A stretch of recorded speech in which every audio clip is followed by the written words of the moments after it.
C'est la première fois que à Bristol. Bonjour et bienvenue pour cette nouvelle vidéo sur Wiz Motorsports. Aujourd'hui, la dernière course des playoffs du premier round, aka Bristol. Cette course n'a aucun sens. La majorité des playoff drivers, la moitié d'entre eux sont qualifiés, d'autres sont out. En particulier lui qui se bat contre Kyle Busch qui a perdu un moteur et donc qui a abandonné. Cindric doit gagner des places. Et il lui manque une place pour essayer de se qualifier et prendre la place de Kyle Busch pour être 12ème et le dernier qualifié. Il reste là je filme alors que Christopher Bell était premier à 70 tours de la fin et crève un pneu, le pneu arrière droit. Donc Bell est toujours noté deuxième mais il a un pneu à plat. Donc il s'est fait dépasser par Larson.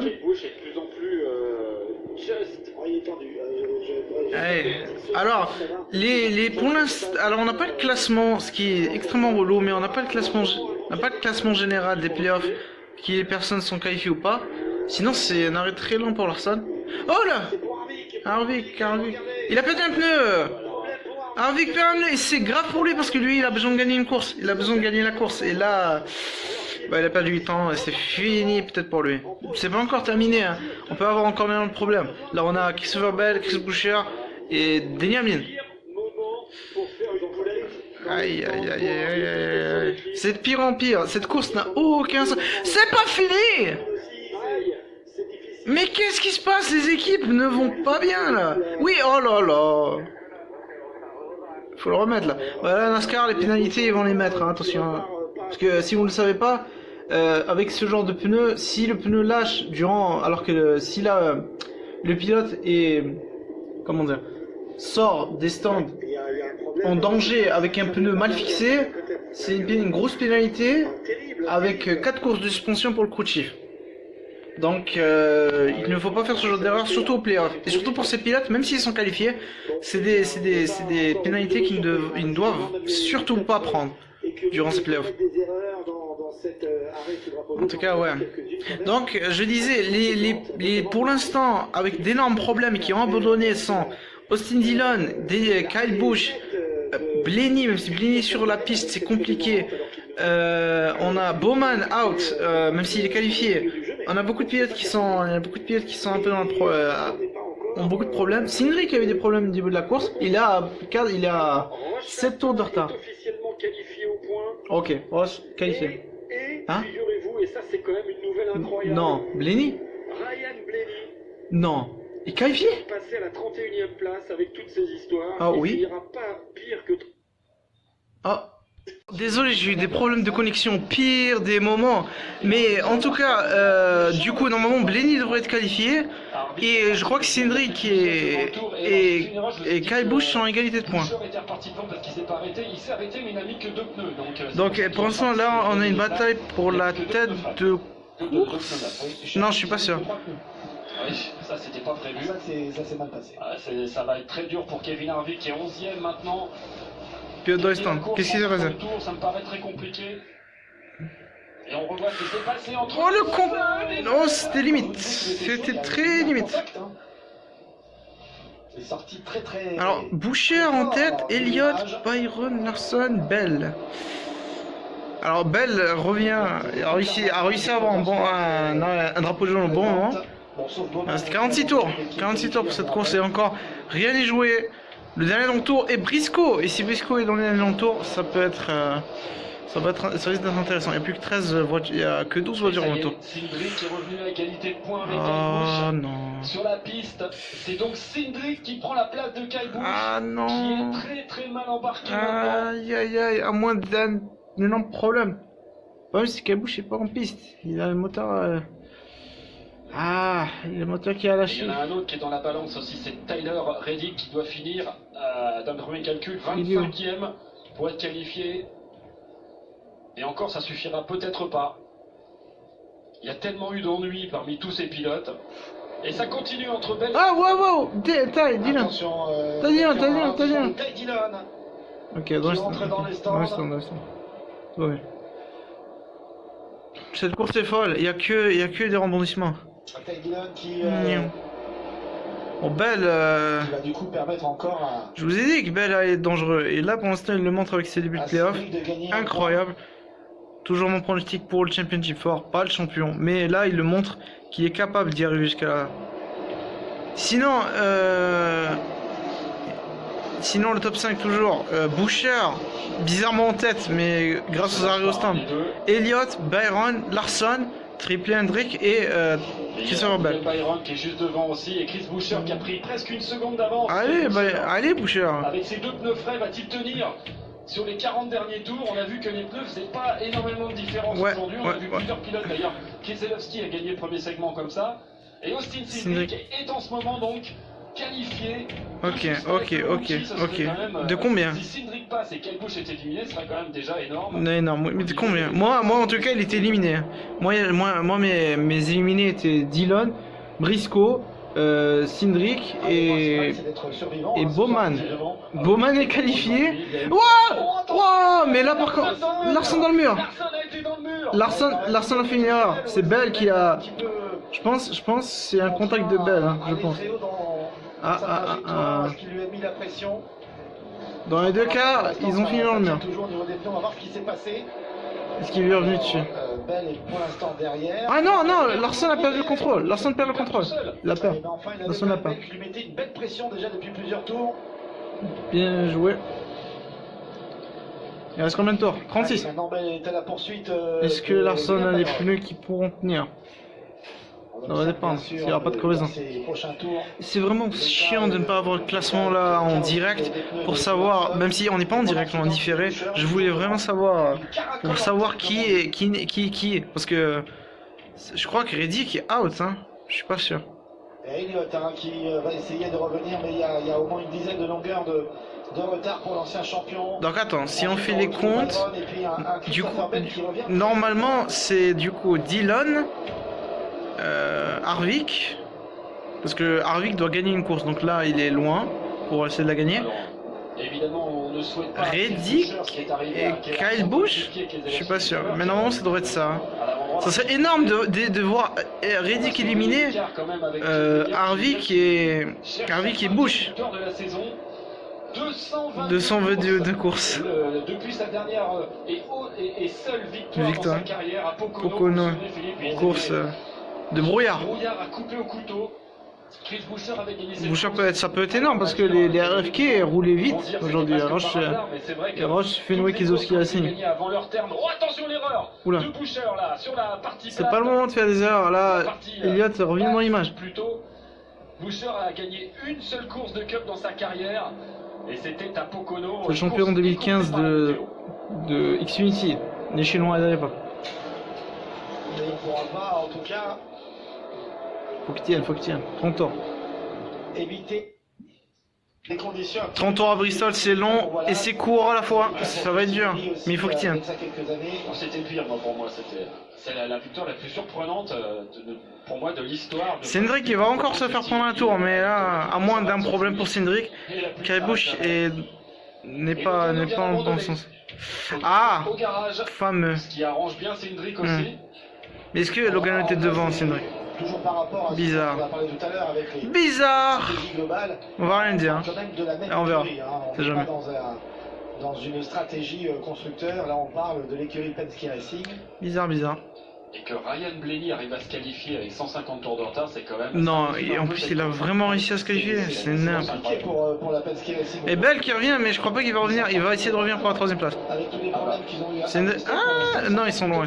Pour l'instant, en temps réel, ils sont à 3 sur 3. Il y en a 2 sur Logano et Blaney. Alors qu'ils ont marqué l'histoire, parce que figurez-vous que si jamais Boucher va au bout là, avec ses 2 pneus changés, les 3 courses des playoffs de ce premier tour auront été gagnés par aucun pilote des playoffs. Qui ne s'est jamais vu.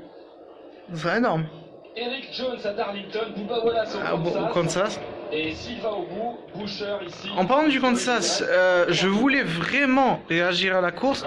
Malheureusement, j'ai d'énormes problèmes de connexion et ma box ne marchait pas, donc j'ai pas réussi à voir la course en direct, donc j'ai dû l'avoir en différé, donc j'ai pas pu faire une réaction malheureusement, et j'aurais aimé faire une réaction pour la victoire, la vraie victoire de Bubba Wallace en direct. Malheureusement, ça n'a pas été le cas.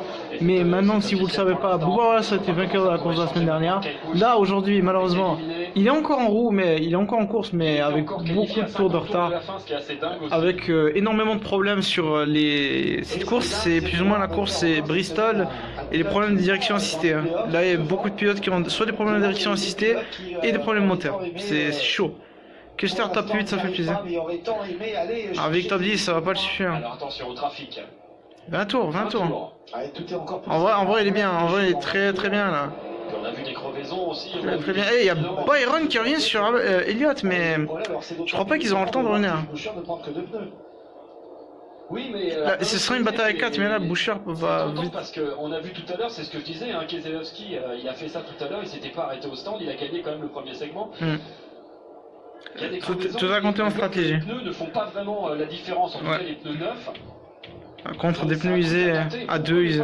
Pour Chris Boucher, il a rien à perdre. Voilà Harvick. Alors qu'on voit les derniers espoirs de Harvick s'envoler. Cédric. En bas de l'écran. C'est jamais un drapeau jaune si vite arrivé, et un gros crash si vite arrivé. Rien n'est encore fait. Mais si Boucher la gagne, ce serait énorme. Et donc aussi pour Harvick, on a quand même 2 anciens champions qui sont tapis. Oui. On a 3 titres là qui éliminés. Pour la suite des aventures. C'est mal embarqué pour 2022. Grosse déception aussi pour quelqu'un comme Tyler Reddick. Ça va se jouer à combien? 1 ou 2 points pour Reddick. Ah, ça va être chaud là. Reddick qui a fait une super saison mais qui est 26e à 30 tours. Il lui manque une place. Vraiment une belle en vrai. Tyler. Reddick. Ah non, ça serait chiant parce que moi je l'ai mis dans le round of 8. Il y en a beaucoup qui l'ont mis dans le Championship 4. Pour eux, ils vont essayer d'espérer qu'il y ait d'énormes problèmes pour Cindric. Il faut qu'ils perdent des places ou alors ils soient out. Parce que bon, Boucher, ça ne leur dérange pas. Les pilotes qui sont devant, ne leur dérange pas de gagner la course. Ça se bat entre eux en fait. Ça se bat, du coup pour la qualif, ça se bat entre Busch, Reddick et Cindric. Cindric il est surprenant. Moi j'ai dit parce que Cindric est éliminé, c'est pas impossible. Ce format des playoffs est très chelou dans la manière que même si le pilote est pourri, par exemple a une saison pourrie, s'il arrive à tenir les playoffs et que les autres foirent, bah il prend leur place. Et c'est un peu ce que fait Cindric. J'ai dit que Cindric allait être dangereux dans ces playoffs. J'ai dit que ça va être dangereux, mais je m'attendais pas à ça. Maintenant rien n'est fini, 12 tours. Mais Cindric, dans le round 12, moi je m'étais dit il allait se faire éliminer parce que c'était un peu l'apprentissage. Il était là pour apprendre, c'est une saison de rookie. Je savais que Cindric allait être intéressant cette année, mais je m'attendais pas qu'il allait aller aussi loin pour l'instant vers les playoffs, avec seulement sa victoire avec Daytona. Il a été bon, mais assez transparent par rapport à ses coéquipiers. Elliott semble avoir beaucoup de mal à récupérer son retard. Bizarrement, c'est un peu ça avec Bristol aujourd'hui, c'est que les leaders, dès que tu es leader, tu resteras leader pendant toute la course. Au niveau de leur contrat, à savoir Elliott, Byron et Larson sauf Bowman. n'a pas été prolongé. Ils risquent de se faire jarter pour l'année prochaine. Et Tittel, elle mériterait. Et une autre bonne remarque aussi on verra. De panique diabolique. Voici. Boucher gagne dans quelques instants, ça fera 19 vainqueurs et là, on égalera le record de l'ère moderne. Vous l'aviez dit. Alors qu'il reste encore. L'ère moderne, il reste encore. Il y a quand même eu plusieurs saisons avec 19. 7 courses. 3 courses dans la finale. 6 courses pour les playoffs et la finale. Ça c'est pour Voici Reddick, malheureusement il a impuissant pour son destin est malheureusement scellé peut-être dans 6 tours. Il sera scellé dans 6 tours. On sait jamais, hein. Bien sûr la course est en différé, donc s'il y a n'importe quelle information je le dirai, mais là il est 25ème. Alors qu'est-ce qui se passe? Dommage cette crevaison pour Christopher Bell. Ouais. Il avait la victoire en vrai. La 4ème place, il a toutes les peines du monde à revenir. Il aurait voulu, il avait la voiture pour gagner aujourd'hui, Christopher Bell. On sait jamais, il faut rester deuxième en vrai, hein, parce que le premier, tout peut se passer. 4 tours. 4 tours. 4 tours. Alors, pas loin, mais on a l'impression que l'écart est stable. 4 tours. Toujours une seconde d'avance pour Boucher. Il y a une malédiction des premiers, hein, donc tout peut se passer encore. Hein. Il faut pas sous-estimer et tout peut se passer encore. 3 tours. 3 tours. 3 tours pour Boucher, va-t-il le faire? La première victoire pour RFK Dans n'importe quel virage. avec ce nom-là. Enfin, moi je me souviens, et je le dis à chaque fois, 2 tours. on s'était déplacé Il va à peut-être le faire. Miami pour voir la finale de la Cup. Attention. Et la veille, on avait assisté en spectateur dans les stands. Il risque de le faire. Dernier virage pour le dernier tour. En tant que champion de la Xfinity Series, je me souviens bien, il était Attention. chez Roche Green Racing déjà, Attention. à l'époque. Dernier tour. Si un drapeau jaune, c'est fini. Et drapeau blanc, il va y aller. Il va y aller. C'est incroyable. En 2000, Attends, Cheziat revient, mais c'est trop court. Il y a Blenny qui se fait encore dépasser. 19e vainqueur. Chris Boucher, vainqueur à Bristol. Quelle course! Énormissime. Incroyable. Boucher l'emporte. Victoire.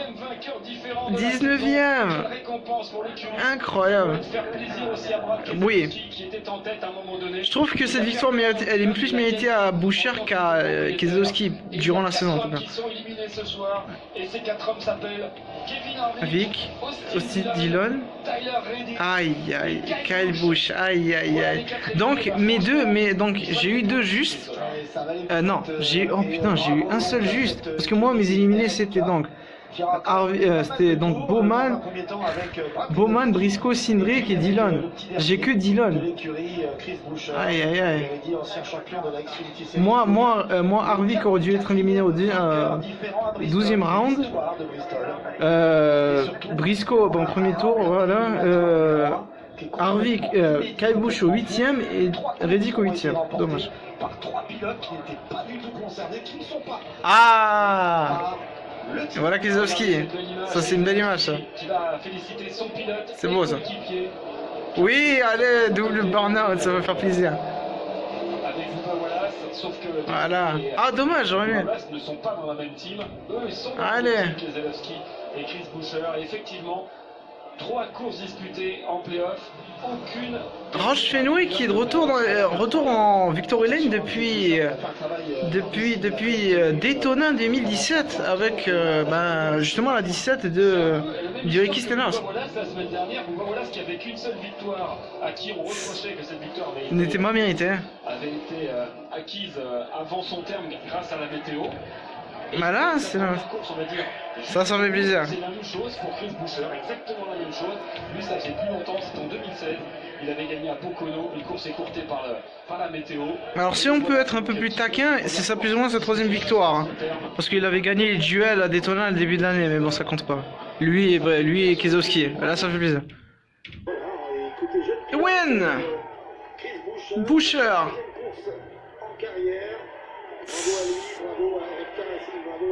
Saute. Oh, oula, sur le genou. C'est une grosse surprise de voir ces 3 courses remportées par des pilotes qui ne sont pas dans les playoffs.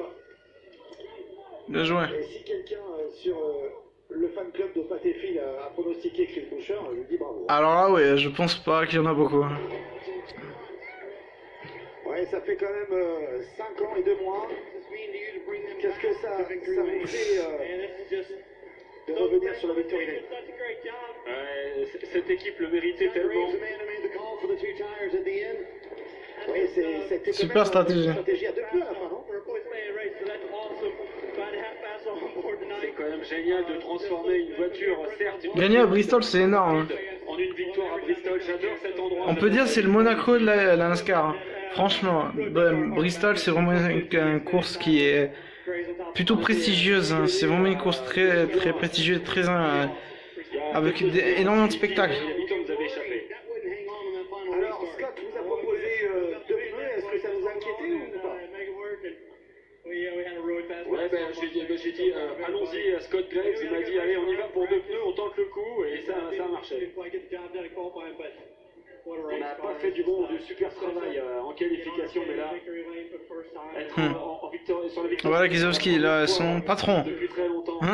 Ça doit lui faire plaisir. Même si Keselowski aurait pu gagner la course hein, s'il avait pas de problème. Il était premier à 80 tours de la fin. Mais bon, ça lui fait plaisir quand même que son coéquipier gagne la course. Qu'est-ce que vous aimeriez leur dire de gagner sa première victoire officiellement? Ouais. Depuis l'arrivée de Brad Keselowski.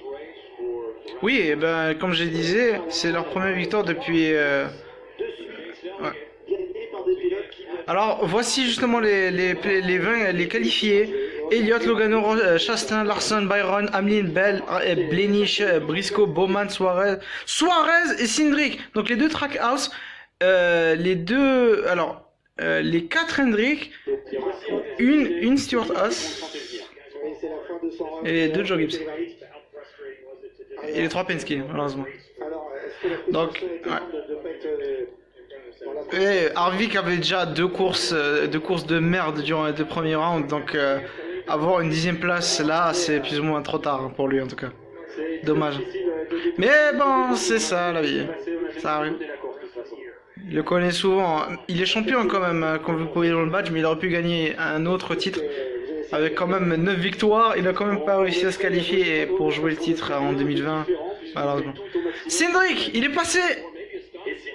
Incroyable. Pour 2 petits points. Ça a été quand même une soirée difficile pour vous pour accéder au prochain tour. C'était pas facile, hein. Voilà, on n'a pas baissé les bras, mais c'est mal assez pour nous. Alors, je crois, non, je me trompe peut-être. Hein. Je crois pas que c'est le rookie qui a le plus de. Je crois que le rookie avec le plus, qui a le, comment dire,